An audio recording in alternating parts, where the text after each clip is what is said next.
हम सिर्फ पूजा के लिए नहीं है, हम हमारे रोल, हमारा कोई भी रोल हम एक्टिव भी करें, इसलिए हमें देवी का रूप कहा गया है। इस शिविर में आपसे संवाद करने के लिए जो कुछ विषय आदरणीय प्रमिला जी ने दिया है वो है, मराठी में हमने बोला था सुंदर में होना, है ना। सुंदरता का जो आकर्षण है वो हर किसी को होता है ना। और हम लोग सुंदरता के लिए हमारे जीवन में पूर्ण रूप से प्रयास भी करते हैं, बराबर है। हम हमारे बाल ठीक से संवारते हैं, हम हमारे कपड़े ठीक से पहनते हैं। अब आप जैसे जैसे बड़े हो जाएंगे तो आपको गहने पसंद आने लगेंगे, आप अच्छे अच्छे कपड़े का चयन करेंगे। यह जो सुंदरता के लिए हम लोग सभी लोग कार्य करते हैं, वो जो सुंदरता है वो बाह्य सुंदरता है जो हर किसी को दिख सकती है, बराबर है। और यह सुंदरता जो है हर किसी ने सुंदर दिखने को होना, यह बहुत जरूरी बात है। अगर जिस दिन हमें ऐसा लगता है जब हम आईने के सामने खड़े होते हैं कि आज मैं छान दिखते हैं, तो उस दिन हमारा जो कॉन्फिडेंस है, वो हमारा आत्मविश्वास है, वो डाउन होता है कि अच्छा होता है? अच्छा होता है। आप सभी का अनुभव है ना। और यह जो सुंदरता है, यह सुंदरता पहले तो बाह्य सुंदरता जो भगवान ने दी है, हमें लगता है कि हमारी सबकी आंख ऐश्वर्या राय की जैसी हो, कि हमारा कोई चॉइस था उसमें? नहीं। हम सबको लगता है कि हमारा जो लुक है वो श्रीदेवी के जैसा हो। अभी की जो कोई हीरोइन है वो अगर आपको पसंद आती है कि इस तरह से मैं, इसी की तरह से मैं दिखना जरूरी है, लेकिन हमारा कोई चॉइस है? हमें पूछा था किसी ने आपकी आंखें कैसी हो, आपका रंग कैसा हो? पूछा था किसी ने? नहीं पूछा था। तो ये एक बात तो तय है कि हमारा जो रूप है वो हमारे चयन से नहीं, हमारी चॉइस से नहीं है, नहीं है। हमें जो जन्मतः प्राप्त हुई है ना, उसमें अगर अभी हम कुछ बदलाव ला सकते हैं, मुझे भी लगता है मेरी नाक ऐसी अच्छी लंबी होनी चाहिए। अभी मेरे हाथ में कुछ है। जिस बात में हम अभी कुछ बदल नहीं कर सकते, उसको पूर्णतः से स्वीकार करना, ये सुंदरता की ओर जाते हुए जो हम चढ़ना चाहते हैं, उस सुंदरता की जो कुछ सीढ़ी हम चढ़ना चाहते हैं, उसकी पहली सीढ़ी है कि जो कुछ मिला है उसको पूर्णतः से फुल हार्टेडली एक्सेप्ट करना चाहिए, पूर्णतः उसका स्वीकार करो। और अगर मुझे सुंदर दिखना है, मुझे सुंदर रहना है और इस जग में हमारे है तो कुछ सुंदर करके जाना है, तो फिर समझना होगा कि सौंदर्य और सुंदरता किसे कहते हैं ना। हमारे देश के राष्ट्रपति है आदरणीय द्रौपदी जी मुर्मू। अगर हम अभी आपको पूछे कि आपको गोरा रंग चाहिए या सांवला रंग चाहिए, तो आप किसी रंग का चयन करेंगे? सब गोरे रंग का चयन करेंगे। आदरणीय द्रौपदी जी का रंग गोरा है क्या? है। लेकिन आप सभी के मन में, हम सभी के मन में ही नहीं, इस पूरे भारतवर्ष के मन में और भारत के बाहर की जो दुनिया है उनके मन में भी भारत जैसा जो विशाल देश है, इस विशाल देश की जो राष्ट्रपति है वो है एक महिला है, और वो आदिवासी महिला है। देखिए, अगर राष्ट्रपति पद पे जब उनका चयन हुआ, उनके बाद उनकी एक मुलाकात, उनका एक इंटरव्यू आया, अगर आप लोगों ने उनका वो इंटरव्यू देखा है तो अच्छी बात है, अगर नहीं देखा है तो आप देखिए। आदरणीय द्रौपदी जी ने क्या कहा, क्या स्थिति थी जब वो छोटी थी और उनके गांव में स्कूल तक नहीं था। जब वो ग्रेजुएट करना चाहती थी तब उनको पढ़ने के लिए कितना किलोमीटर तक पैदल जाना पड़ता था, गाड़ी की कोई सुविधा नहीं थी। देखिए, ऐसे किसी कुटुंब से वो महिला आई है, ऐसे किसी प्रतिकूल परिस्थिति में उन्होंने अपनी शिक्षा ली है, ऐसे सब प्रतिकूलता में उन्होंने अपना आत्मविश्वास, अपना कॉन्फिडेंस रखा है, बढ़ाया है, और ऐसे एक क्षेत्र में उन्होंने अपना नाम अभी लिख दिया है कि जब कभी भी भारत की राजनीतिक चर्चा होगी तब आदरणीय द्रौपदी जी मुर्मू का उसमें नाम लेना पड़ेगा। फिर तो अभी हमारे जब सुंदरता की बात देखी तो हम सब ने गोरा रंग का चयन किया था, सही है। तो अभी तो हमने देखा कि दो बातों के लिए नेम और फ्लेम हम बोलते हैं, है ना। हमें प्रसिद्धि भी चाहिए, हमें प्रतिष्ठा भी चाहिए, और सभी के हृदय में एक आदर का स्थान चाहिए। ये भी सुंदरता का एक अतिशय महत्व का चरण है। तो ये सुंदरता जो रंग हमें गोरा चमत्कार मिला है वो गोरे रंग से कोई जग में कभी सुंदर हुआ है ऐसी बात नहीं है। हम विदर्भ से आए हैं। विदर्भ ये शब्द का अर्थ श्री गुलाबराव महाराज जी ऐसे कहते हैं, दर्भ ये शब्द का अर्थ है गवत। गवत जानते हैं? घास। जहाँ पे गवत नहीं है, और घास कौन खाता है? मनुष्य खाता है कि जानवर खाते हैं? जो स्थान जानवरों का नहीं है, यानी जो सुसंस्कारित स्थान है वो है विदर्भ। और इस देश की जो महानायिका है वो महानायिकों में से ऐसी जो महानायिका है वो विदर्भ से है। आपको पता है भगवती रुक्मिणी का पियर कौन सा है? कौंडल्यपुर है ना। भगवान श्री कृष्ण के साथ में भगवान श्री कृष्ण तो घूमते रहते थे ना, कभी पांडवों के यहाँ है, कभी और किसी नगरी में है। उनके पश्चात भी भगवान श्री कृष्ण जी की जो कुछ नगरी थी, कौन सा राज्य था उनका? हाँ, द्वारिका का कार्य भी जो उन्होंने सुचारू रूप से चलाया। ऐसे भगवती रुक्मिणी ये विदर्भ से है। उनका रंग सांवला था। और उसके बाद भारतीय इतिहास की अत्यंत शौर्यपूर्ण गाथा जहां से निर्माण हुई वो जिजामाता, राष्ट्रमाता जिजामाता कहाँ से है? विदर्भ से ना। जिन्होंने सुंदरता क्या होनी चाहिए इसका अत्यंत एक उदाहरण हम सबके सामने रखा है। देखिए, आप सब लड़कियां हैं और मैं भी एक स्त्री हूँ। अगर हमारे जीवन में हमें किसी बात पे गर्व महसूस करना है तो पहली बात हमेशा ध्यान में रखिए कि ये भगवान ने इस धरती पे मुझे जिस रूप में जन्म दिया है वो स्त्री का रूप है। भगवान श्री गुलाबराव महाराज ऐसे कहते थे कि मैं मन से स्त्री और शरीर से पुरुष हूँ। और अभी आप थोड़ी छोटी है, ये दीदी छोटी है, ये दीदी थोड़ी बड़ी है, और अभी आप जब बड़ी हो जाएंगे तब आपको समझेगा कि भारतीय विचार प्रवाह में, भक्ति की विचारधारा में हमारा मन स्त्री का होना ये बात को अत्यंत महत्व है। ऐसे कहते हैं कि परिश्रम से जो कोई बात हासिल करना है साधना के पथ पे तो वो है स्त्री के मन को प्राप्त करना। अगर आप अभी थोड़ी थोड़ी बड़ी है, आपको क्या कभी कुछ फर्क महसूस हुआ है? एक पुरुष का मन और एक स्त्री का मन, इसमें क्या फर्क होता है?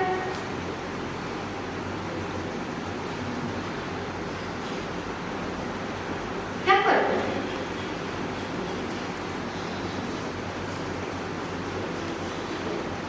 आपने कभी फर्क महसूस किया है? हाँ या ना, इतना पता है? फर्क होता है? होता है। फिर एक शब्द में बताइए क्या फर्क महसूस किया है आपने?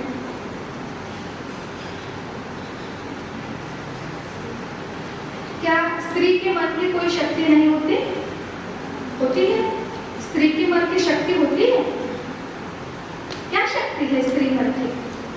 हमें पेशेंस ज्यादा होता है जबकि मेल्स में पेशेंस कम होता है। अच्छा, पेशेंस ज्यादा होता है, धैर्य ज्यादा होता है। अब आपके पापा शादी करके आपके मम्मी के यहाँ गए हैं कि आपकी मम्मी शादी करके अपने पापा के यहाँ है? और अगर आपके पिताजी को कहीं 4 दिन के लिए आपके मम्मी के पियर भेजा गया मायके में, तो आपके पिताजी की क्या हालत होगी? रह सकेंगे? कंफर्ट रहेंगे वहाँ? नहीं। लेकिन इतने साल से आपकी माँ जो उसके माँ बाप को छोड़ के आपके घर पे आई है, तो माँ को कोई तकलीफ है? करती है आपके पिताजी के यहाँ सब कुछ अच्छे ढंग से करती है, काम करती है, आपका ध्यान रखती है ना? आपके दादा दादी का ध्यान रखती है। स्त्री मन की शक्ति है, उसमें समर्पण का भाव है ना? उसने एक बार अगर ऐसा निश्चय कर लिया कि मुझे ये बात करनी है, तो उसकी पूर्ण शक्ति वो बात के लिए लगाती है। और स्त्री अंतःकरण की दूसरी शक्ति है उसका प्रेम भाव। बराबर है? वो प्रेम भाव है जिसने आपको इतने से किया। पता है, आप जब बहुत छोटे थे तब डायपर भी नहीं था, हगिस नहीं था, वो अभी आया है ना? आपकी माँ ने जिस तरह से आपको संभाला है, आपकी परवरिश की है, वो पिक्चर कभी अपने आंखों के सामने लाई, वो बात आसान है नहीं है।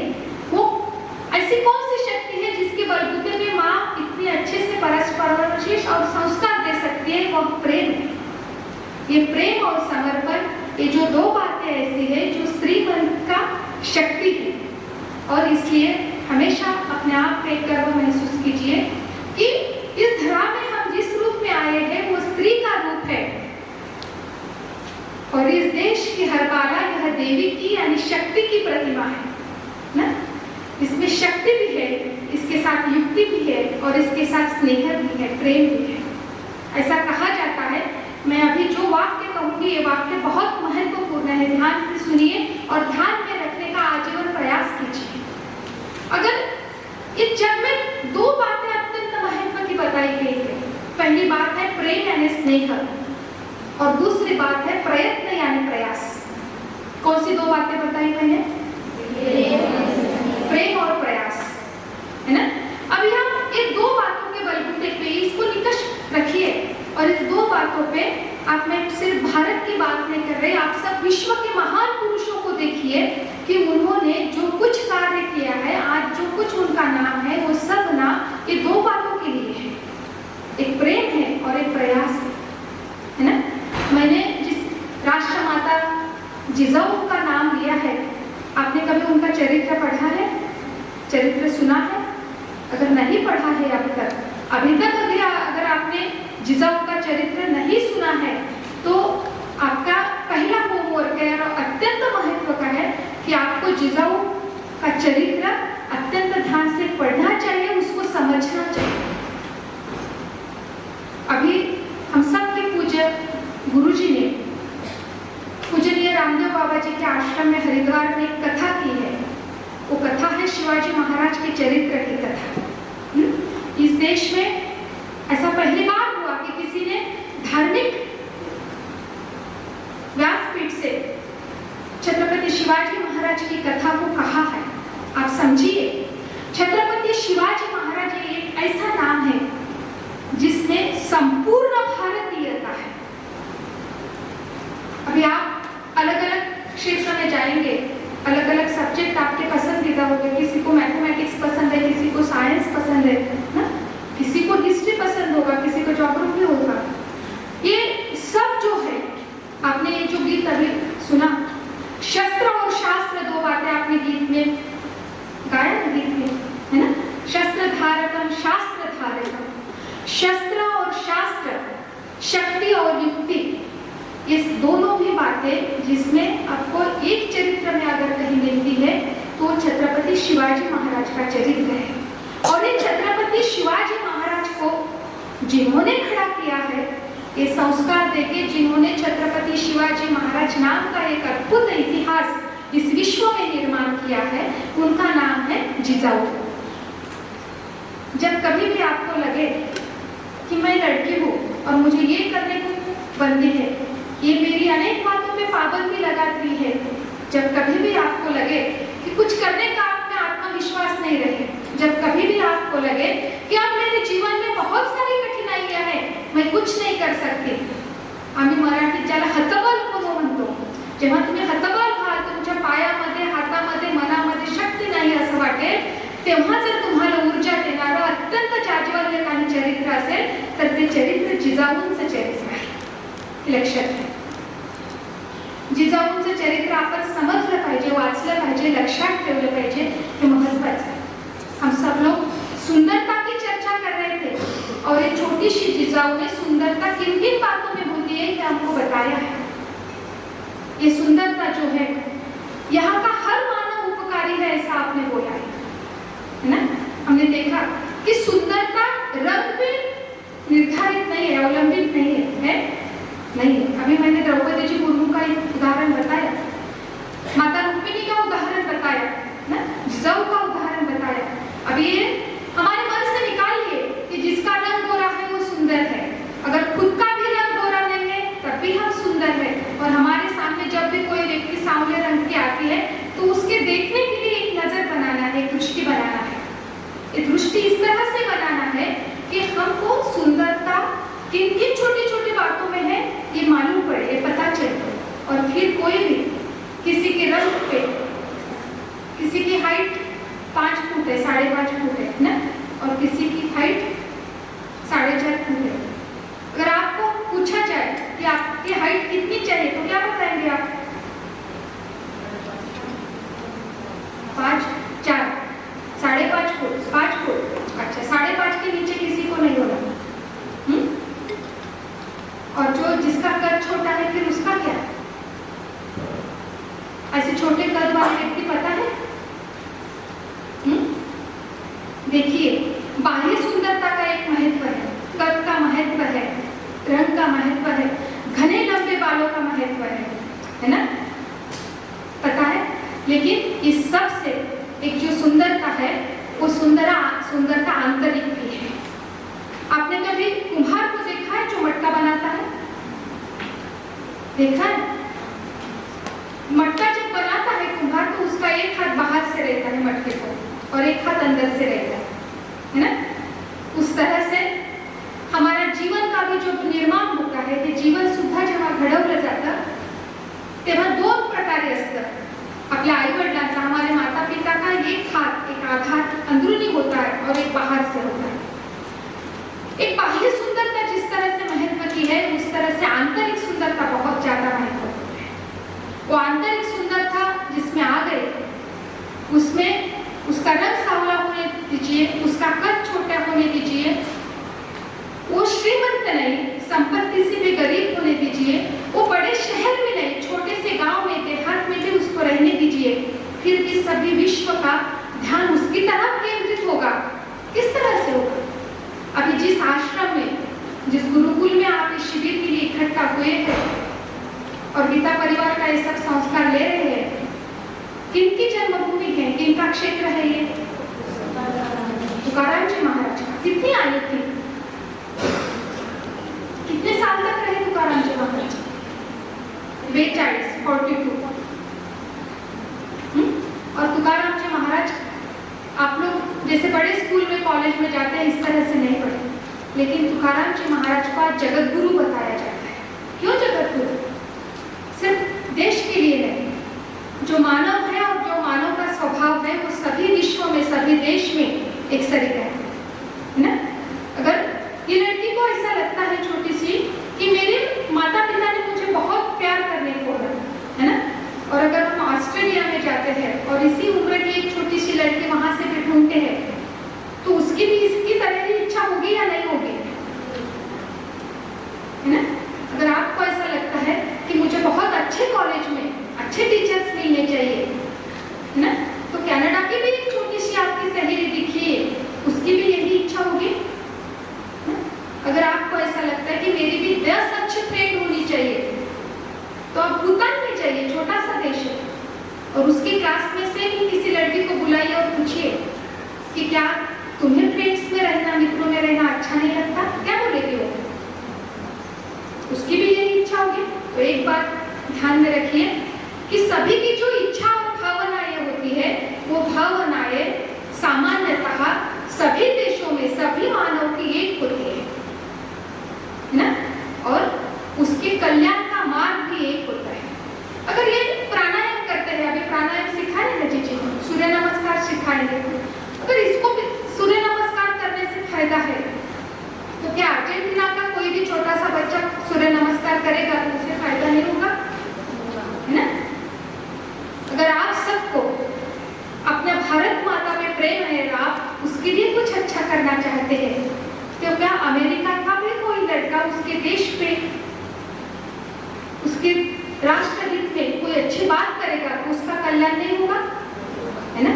ये जो बातें हैं सामान्यतः एक सरीके है, और इसलिए संपूर्ण विश्व के मानव के कल्याण का जो मार्ग जिन्होंने बताया, ऐसे महापुरुषों में तुकाराम जी महाराज थे, इसलिए उनको जगत गुरु कहा जाता है। ये बात ध्यान में रखिए कि बाह्य सुंदरता में बदलाव करना हमारे हाथ में बहुत ज्यादा नहीं है। हाँ, ये है कि हम व्यायाम करते हैं तो हमारा स्किन अच्छा रहेगा, हमारी तबीयत अच्छी रहेगी, ये हमारे हाथ में है ना। लेकिन 4 फुट हमारी ऊंचाई है तो उसको 5 फुट करना हमारे हाथ में है नहीं है। लेकिन हमारी कद की ऊंचाई बढ़े या ना बढ़े, लेकिन हमारे व्यक्तित्व की ऊंचाई बढ़ाना हमारे हाथ में है कि नहीं है? बराबर है। और इसमें जो कुछ बात है उसमें एक बात है आत्मविश्वास। ये आत्मविश्वास जिसके पास है, गुलाब राम जी महाराज ऐसे कहते हैं अभी मेरे कहने पे गुलाबराव जी महाराज का 3-4 बार नाम आ गया। पूजनीय स्वामी जी ऐसे कहते हैं कि मेरा प्राण समझते हैं आप लोग, मेरे जो कोई प्राण है वो श्री गुलाबराव जी महाराज है। तो जब भी कभी आपको समय मिलेगा तब श्री गुलाबराव महाराज जी की जीवनी भी आपको पढ़नी चाहिए। कैसे अद्भुत लोग इस देश में हो गए कि हम लोगों को देखना चाहिए। हमारा जो देखने का दायरा है वो हमें जैसे जैसे दिन जाएंगे, देखो आप सब मेरे लड़की के उम्र के बराबर है ना। तो मैंने जो पहले बताया कि पहले तो गर्व की बात यह है कि हम लड़की और स्त्री है ना। और तुम लोगों को लगेगा कि क्या गर्व की बात है, तो इस सृष्टि में जो चैतन्य है वो स्त्री की वजह से है। आप जब शादी में जाते हैं तो आप देखिए, जहाँ जेंट्स है, पुरुष लोग है, उधर देखिए कौन सा रंग दिखता है आपको? White, correct. और फिर जिधर लेडीज है उस तरफ देखिए कौन सा रंग दिखता है? सब रंग बिरंगे है ना। जो सृष्टि को रंग बिरंगी जो रखा है वो किसने रखा है? स्त्री ने रखा है। सही है। अगर आपकी माँ 3 दिन के लिए गाँव चले जाती है तो चाय के कितने गज, वो जो गैस का आपका किचन का बेसिन होता है, कितने इकट्ठे होते हैं। अगर बर्तन साफ करने वाली बाई नहीं आती है, और जैसे आपकी माँ आपके घर वापस आ जाए तो क्या घर की दीवारें बदलती है, घर का छत बदलता है, लेकिन फिर भी कुछ बदलता है। आपने देखा है ये बात, आपने महसूस की है ये बात। ये जो चैतन्य है, ये जो सभी तरह एक सुंदरता है, उस स्त्री की वजह से है। देखिए, और इसलिए हम शक्ति तो है ही, हम सुंदरता भी है, हम स्नेह भी है, हम समर्पण भी है। इसलिए हमेशा ऐसा कीजिए। आपने आपको जीजी ने अभी जीजी ने सिखाया नहीं होगा तो सिखाएंगे, दत्ता को सिखाएंगे।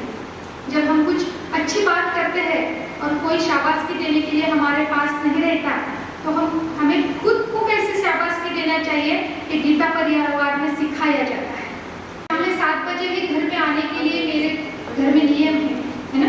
तुम लोगों को लगता है ना कि मेरा जो भैया है उसके लिए कोई रूल नहीं, लेकिन मेरे लिए सब रूल है। मैं रात में अकेले कहीं बाहर घूमने को नहीं जा सकती है ना। मुझे ये कपड़े पहनने पड़ते हैं, मुझे इनके सामने ऐसा रहना पड़ता है। कभी कभी गुस्सा आता है ना, आप लोगों के एज में हमें भी गुस्सा आता है। और फिर समझता है कि अगर दूध बहुत महत्व की चीज है ना, अगर गैया का दूध सवेरे निकाला है और वैसे ही रख दिया तो दूध अच्छा रहेगा? अभी तो हमारे इधर विदर्भ में बहुत ज्यादा धूप रहती है, हम लोग गैया का दूध दिन में 3 बार गर्म करते हैं। हम स्त्री के रूप में जो कुछ है, हमारी शक्ति जो कुछ है वो कायम रखना है, और दूध को अच्छा रखना है तो उसको तपाना है, बराबर है। और हमें भी स्त्री की, छोटी बच्ची की, लड़की के रूप में कुछ रहना है। ये दूध की मर्यादा है। देखिए, दूध एक पूर्ण अन्न माना जाता है भारतीय आहार शास्त्र। ऐसे बहुत लोग मैंने देखे जो कुछ अन्न अनेक वर्ष से नहीं ग्रहण करके सिर्फ दूध पीते हैं, लेकिन अभी वो सब काम अच्छे से करते हैं, लेकिन दूध को तपाना पड़ता है, ये उसके लिए नियम है ना। अगर हम लड़की है, माँ कहती है कि नहीं जाना है शाम में बाहर, तो नहीं जाना है। वो समझो क्यों नहीं जाना है, ये समझ लो। क्या परिस्थिति है यह समझ लो।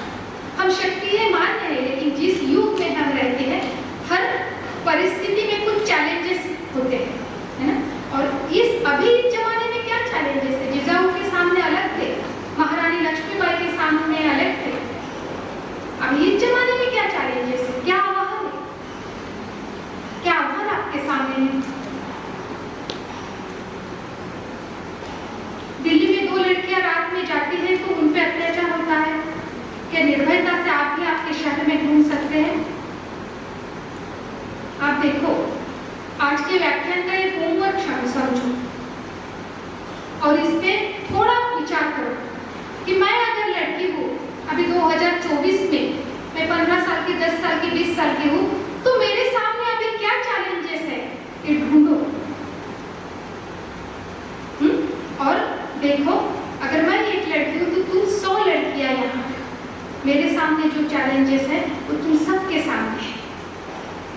मैंने जो बताया कि सुंदर बनना है, ये तो सब सीखो ही। अपने बालों का ख्याल कैसे रखा जाता है, अपने स्किन के लिए क्या करना पड़ता है, कौन से एक्सरसाइज किए तो हेल्थ अच्छी रहती है ना, आंखों की चमक कैसे रह सकती है, ये सब समझो, वो सब करो, उसमें कुछ गलत नहीं है, वो करना चाहिए, उससे हमारा आत्मविश्वास बढ़ता है। लेकिन बाह्य सुंदरता को इतना भी महत्व मत दो कि खुद का और दूसरों का आंतरिक सौंदर्य आपके समझ में ही ना आए। और हमारे बाद भी वो जो स्त्री है, अभी जिजाऊ का ऐसा सर में पल्लू है ना,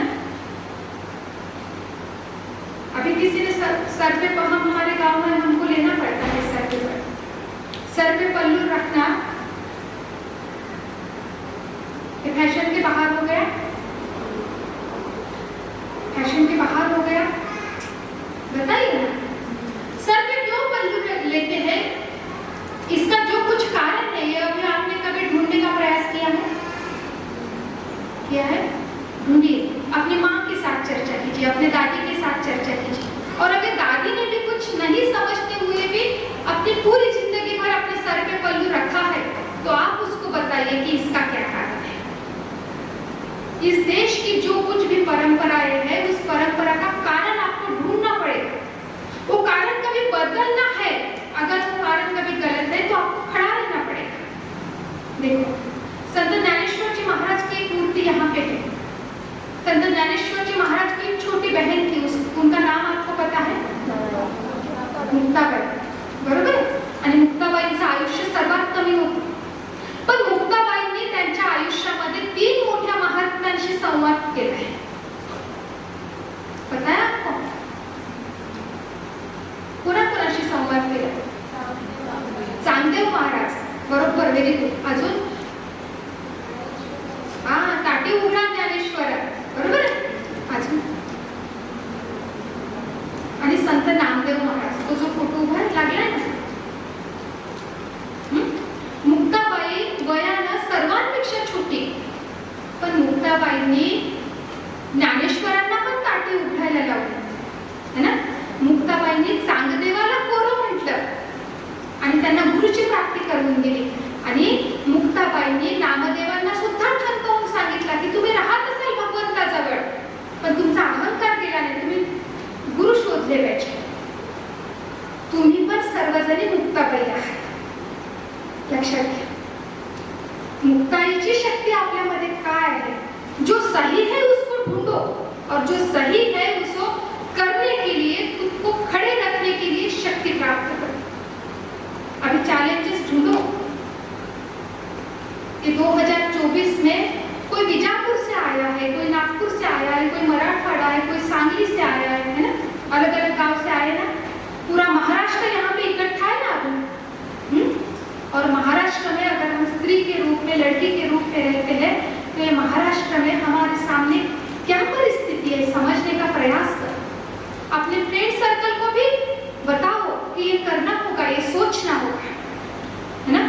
हमें सिर्फ लिपस्टिक लगाने के लिए ओठ और काजल लगाने के लिए आंखें नहीं दी है, ये आंखें परिस्थिति को देखने के लिए दिए हैं, और परिस्थिति के बारे में सही बोलने के लिए और एक जनमानस खड़े करने के लिए आपको ओठ दिए हैं, ये ध्यान में रखो। और ये 2 बातें अगर हम कर सकते हैं तो हम हमारी सुंदरता को ऐसे निखार सकते हैं कि उसको कभी मेकअप की जरूरत नहीं लगेगी।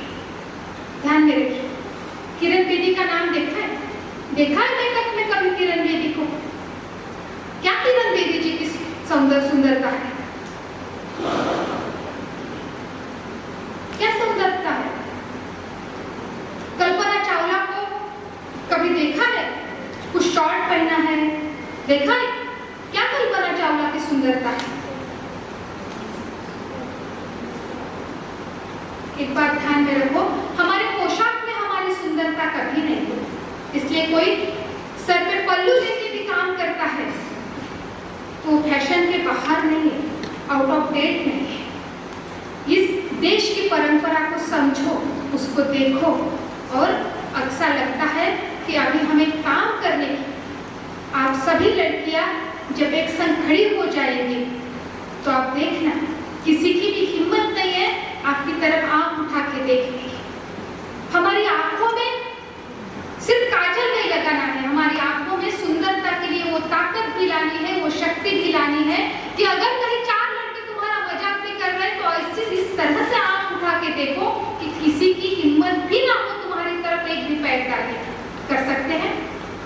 कर सकते हैं? देखो ये जो है ये सिर्फ चूड़ी पहनने के लिए और ऑटोमेटिक वाला वो वॉच लगाने के लिए नहीं, इसमें भी इस तरह से शक्ति लाओ तो आपको कराटे पटु ही बनना पड़ेगा, ऐसे कुछ नहीं। मैंने पहले ही बताया कि शक्ति आंतरिक भी हो, है ना। आपका आत्मविश्वास, आपकी खुद की शक्ति की पहचान, ये समझो कि हम शक्ति रूप है। और अभी क्या करना पड़ेगा आने वाले युग में? आपने अभी जीजी के साथ बोला है, हम बदलेंगे, हम सुधरेंगे, हम बदलेंगे, युग बदलेगा, है ना। अभी जो है कि क्यों इसे बोलते हैं माता पिता कि रात में नहीं जाना है, अकेले ट्रैवल नहीं करना है, क्यों बोलते हैं? जो कुछ भी परिस्थिति हमारी सभ्यता है, आजू बाजू में है, वो बदलने के लिए रखो। और आप सब लड़कियां अच्छे फैमिली में से आए, है ना। ऐसी कुछ आपके कुटुंब में ऐसी कुछ परिस्थिति है कि 2 बार का खाना नहीं मिलता है, ऐसा कुछ है वो आपको पहनने को अच्छे कपड़े नहीं मिलते, एक ही कपड़ा धो धो के पहनना पड़ता है, ऐसी कुछ परिस्थिति है आपके यहाँ? आपने किताब मांगा और आपके पिताजी नहीं दे सकते, ऐसी कुछ सिचुएशन आपके फैमिली में है? लेकिन देखो ऐसी बहुत सी लड़कियां मेरे पास है जिनको वो छोटी थी, 1.5 महीने की थी, माँ भी चल बसी, उनके पिता भी चल बसे। अभी हैदराबाद में लोकसभा के लिए भाजपा की ओर से जो प्रत्याशी है उनके मुख से कभी हैदराबाद की सिचुएशन को सुनो, जहाँ 16 साल की लड़की की 10 बार शादी लगती है, जहाँ लड़कियों को वो उसके फैमिली का जो कारोबार है वो चलाने के लिए 10 बार बेचा जाता है। सोचो, ये समझो जो सिचुएशन है वो सिचुएशन सोचने लायक है। बहुत गरीब लड़कियां हैं जिनकी पढ़ने की कोई व्यवस्था नहीं, जिनकी खाने पीने की कोई व्यवस्था नहीं। अगर ये ईश्वर की कृपा है कि हमको अच्छे माँ बाप मिले हैं, हमको अच्छी फैमिली मिली है, सब परिस्थिति अनुकूल है, और ऐसी परिस्थिति अगर हमें ईश्वर की कृपा से मिली है तो हमारी जिम्मेदारी भी सबसे ज्यादा है कि हम इस सब परिस्थिति का उपयोग करें और सबसे पहले खड़े रहें। आपने बोला देश की सेवा कौन करेगा? हम करेंगे। किस तरह से सेवा करना है ये देखो, इस तरह से खड़े रहो कि तुम्हारी बाह्य सुंदरता की कोई चर्चा ही ना हो। कोई भी बताए अरे वो हमारे बच्चे हमारे कॉलोनी की, वो सांगली की, वो बीजापुर की, वो नागपुर की, वो मुंबई की, अरे क्या बेटी है, कितनी जहांबाज है, जहाँ मदद की जरूरत है दौड़ के जाती है, उसके मन में कोई भय नहीं, वो निर्भय है। निर्भय बनना पड़ेगा। देखो जिसके पास निर्भयता है वो सुंदर है, जिसमें आत्मविश्वास है वो सुंदर है, जिसके मन में प्रेम है सकती है। अभी आप शिविर में 5 दिन हो, है ना, सिर्फ आपके गांव से जो आई है उससे ही पड़ता है कि किसी दूसरे से भी पहचान बढ़ाई है ना, बढ़ाई है ना।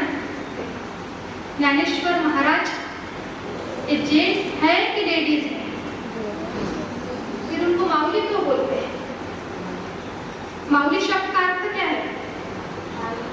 आई है ना। आई कोणाला म्हटलं जातं? पुरुषाला की स्त्रीला? मग ज्ञानेश्वर महाराज पुरुष आहे. सगळं महाराष्ट्र, सगळा देश त्यांना माऊली का म्हणतात?